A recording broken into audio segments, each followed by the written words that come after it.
just a quick question on the anti-corruption. You met there.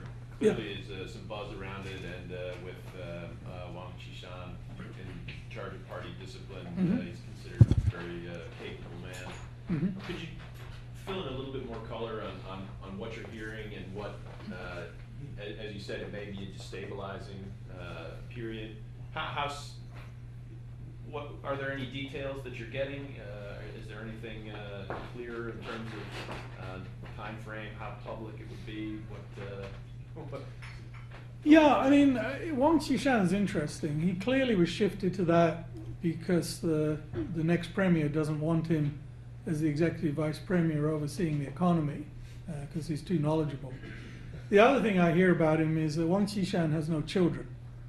And that's seen as a huge plus, given that it's mainly the children which have been problematic with corruption and dealings.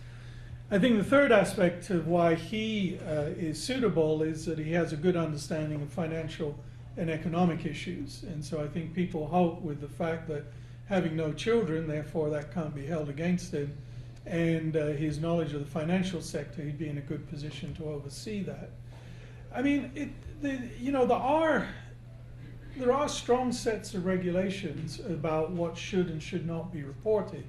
Simply implementing those would be effective, disclosure of family assets, so on and so forth. So I think that's one thing to look at, whether they do really apply that. The problem is if they really apply that, virtually all the standing committee of the Politburo will be gone. I mean, it's hard to think who at this level could not have a charge of corruption against them. So I think what we're going to see is a harsh wind at the lower levels and very little done at the top. As I said, we put in questions about citizens' attitudes towards corruption, and as I said, only 6% actually thought the leadership would really seriously do anything about it. And I think the problem is it's so systemic. Posts within the military and within government are bought and sold now.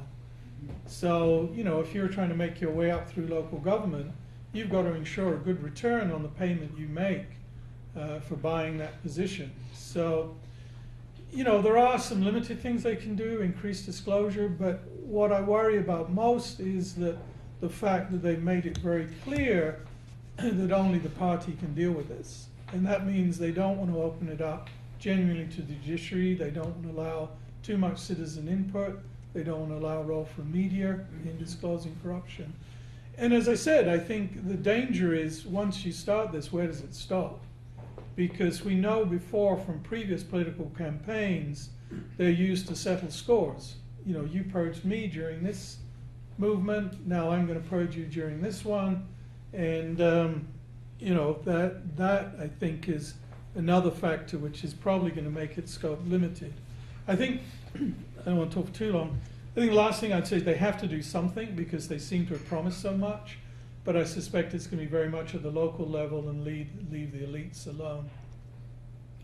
Yeah, I think on that point, local level, you do see an enlarged role for the social media forces, Uncle Watch and some of the others. And I think they can highlight the problems, and then at the correct level, then the party can address it.